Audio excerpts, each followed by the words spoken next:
Eki. Pada kesempatan kali ini, gue akan ngebawain satu cerita misteri. Konten kali ini bernama Takut Nggak?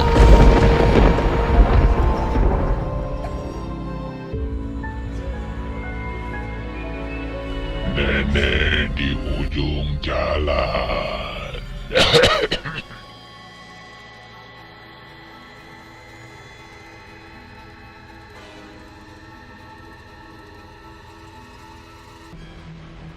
Di cerita perdana ini, gue bakalan nyeritain satu pengalaman pribadi gue tentang nenek-nenek di ujung jalan. Pada suatu malam, temen gue minta izin untuk datang ke rumah gue untuk ngeliat isi tugas gue yang akan dikumpulin besok pagi di sekolahan. Secara santai ya gue jawab, oke, silahkan aja kalau mau lihat. Sekitar 10 menit kemudian dia datang ke rumah gue. Setelah dia sampai ke rumah gue persilahkan dia masuk. Pada malam itu, dia memilih untuk duduk di teras depan rumah. Dia mulai membuka buku tugas yang akan dikerjakan untuk dikumpulkan besok pagi. Gue mulai ngobrol ringan dengan dia sambil dia melihat isi tugas gue. Tidak seperti biasanya, anjing di depan rumah gue yang biasanya tenang ini menjadi gelisah. Dia terus-terusan menggonggong ke arah teman gue ini. Dan tidak lama berselang, ada segumpal asap yang keluar dari belakang punggung dia. Asapnya seperti asap knalpot motor bebek jadul gitulah. Jadi keluar asap putih, asap tipis, dan lama-kelamaan asap putih tipis itu terlihat menutupi punggungnya. Lu ganti knalpot baru ya? Kok ngebul gitu sih? Terus teman gue yang bernama Agung ini, dia menjawab dengan santainya, enggak kok, gue gak pernah ganti knalpot lagi sekarang. Tapi kok itu ada asap apa ya? Terus anjing gue juga kayaknya gak tenang ngeliat lu datang. Dan Agung jawab dengan santai sambil mengerjakan tugasnya, enggak, perasaan lu aja kali, udah malam kali lu ngantuk. Oh ya udah. 15 menit kemudian asap itu nggak hilang-hilang. Ya gua pikir ya mungkin halusinasi lah. Tapi lama-kelamaan asap yang tadi muncul dari punggungnya Agung itu maju ke arah pundaknya dia. Setelah sampai ke pundaknya, asap itu kemudian membentuk sebuah tangan dan lama-kelamaan berubah menjadi tangan yang keriput, seperti tangan nenek-nenek umur 80 tahun ke atas. Dan saya terus-terusan meyakinkan bahwa ini halusinasi, karena ya keadaan ya santai-santai aja seperti biasanya. Tetapi yang aneh adalah anjing saya terus-terusan menggonggong, dan ya asap itu tetap ada, tetapi Agung tidak menyadari ada asap itu. Saya tinggal bermain handphone sebentar, saya melihat lagi ke arah teman saya yang bernama Agung itu. Dari sisi pundak sebelahnya itu membentuk sebuah kepala, dan itu saya sudah mulai agak gelisah melihatnya. Tapi saya satu sisi tidak berani untuk bilang ke Agung. Tidak lama berselang setelah saya memberikan minuman kepada Agung,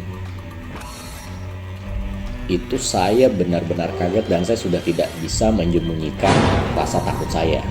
Karena yang tadi saya lihat, asap yang tadi ada di pundak sebelah kanannya Agung dan tangan yang ada di sebelah pundak kirinya Agung itu sudah berubah menjadi wajah nenek-nenek dengan mata hitamnya, kulit keriputnya, dan rambut putih kusamnya.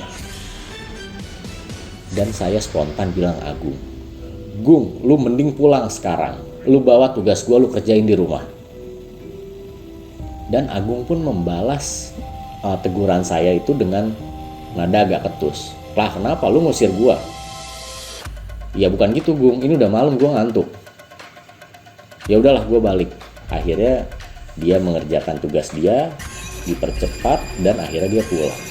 Selama dia berbalik badan, itu saya melihat sosok nenek-nenek sedang merangkul tubuh Agung seperti sesosok anak kecil yang digendong oleh orang tuanya dengan tangan yang melingkar di antara pundak dan perut Agung. Kaki kecil nenek-nenek yang melingkari pinggang Agung. Dan setelah Agung pulang pun memutar balik motornya, saya sudah tidak berani lagi melihat sosok itu. Karena mata si nenek itu sangat tajam melihat saya dengan bola mata hitamnya dia. Ketika pelajaran berlangsung, saya mulai bertanya-tanya kemana Agung. Sedangkan saya sangat ingin mengkonfirmasi apa yang dia rasakan semalam pada saat dia datang ke rumah saya. Apakah saya benar apa yang saya rasakan dan saya lihat, ataukah hanya halusinasi saya? Oke, ternyata sampai bel berbunyi, teman saya Agung tidak kunjung datang ke sekolah. Nah, saya semakin panik. Saya takut ada apa-apa dengan dia. Pada zaman itu, komunikasi hanya menggunakan SMS dan telepon, jadi tidak ada WhatsApp seperti sekarang. Jadi agak sulit. Oke, setelah jam istirahat berbunyi, saya ternyata bertemu dengan ibunya Agung. Dan ibunya Agung bercerita kepada saya bahwa setelah sepulang dari rumah saya, badannya Agung mendadak panas tinggi dan demam, diikuti dengan menggigil. Dan setiap Agung tidur, dia tuh selalu mengalami mimpi buruk dan keadaannya tidak tenang lah.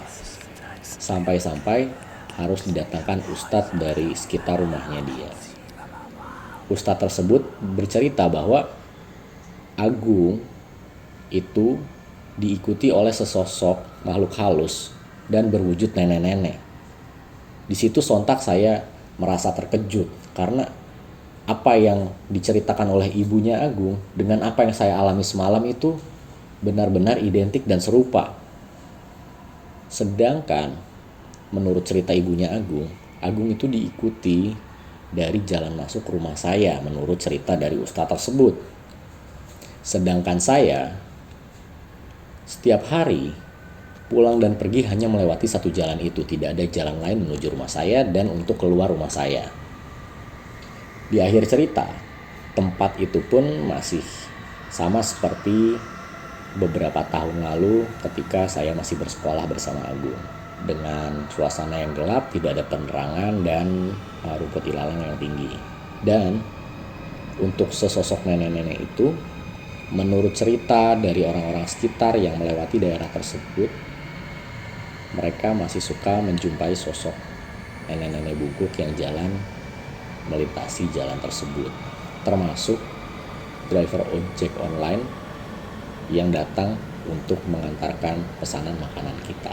Jadi memang untuk keberadaan nenek-nenek itu mungkin masih eksis sampai saat ini dan keberadaannya masih tetap ada di situ. Kejadian yang saya alami ini terjadi sekitar tahun 2011 di kota Bogor, di mana itu adalah jalan masuk rumah saya sendiri.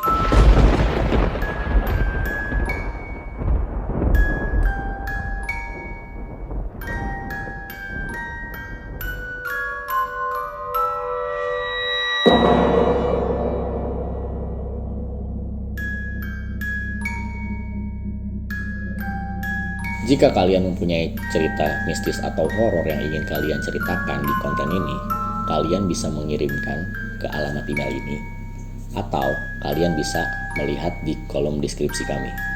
Makasih banget buat Kawarin Hiker semua yang udah dengerin konten horor perdana gue ini.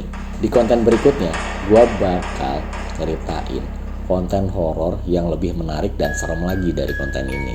Gue Eki, pamit undur diri, dan jangan lupa, konten ini bernama Takut Enggak.